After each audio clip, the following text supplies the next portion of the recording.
Hello! Magandang araw! Happy Sunday, everybody!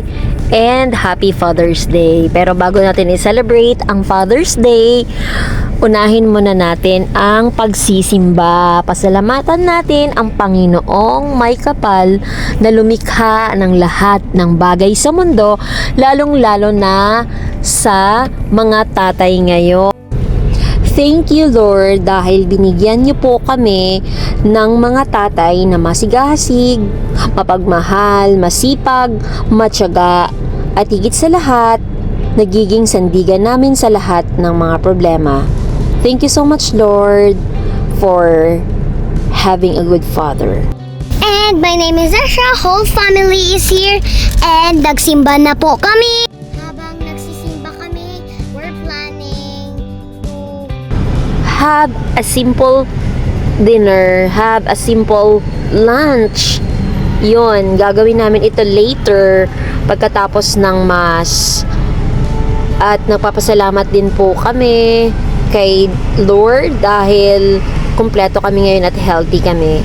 At ito na nga yung aming lunch. Magkakasama kami sa lunch na to, kami lang apat. Ito yung food namin for Father's Day celebration ngayon. Simple lang.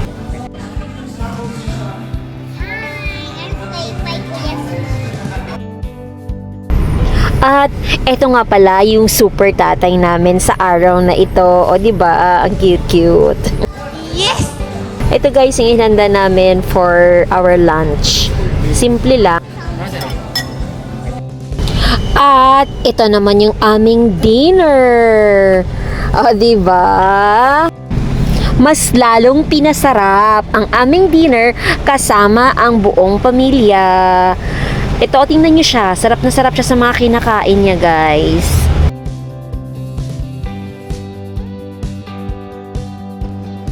Happy Father's Day. Big some red, my papa.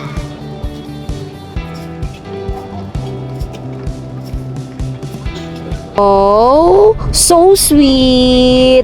O diba? Napaka-sweet little girl. Dahil Father's Day ngayon, ibigay ang bonggang-bonggang paglalambing sa papa.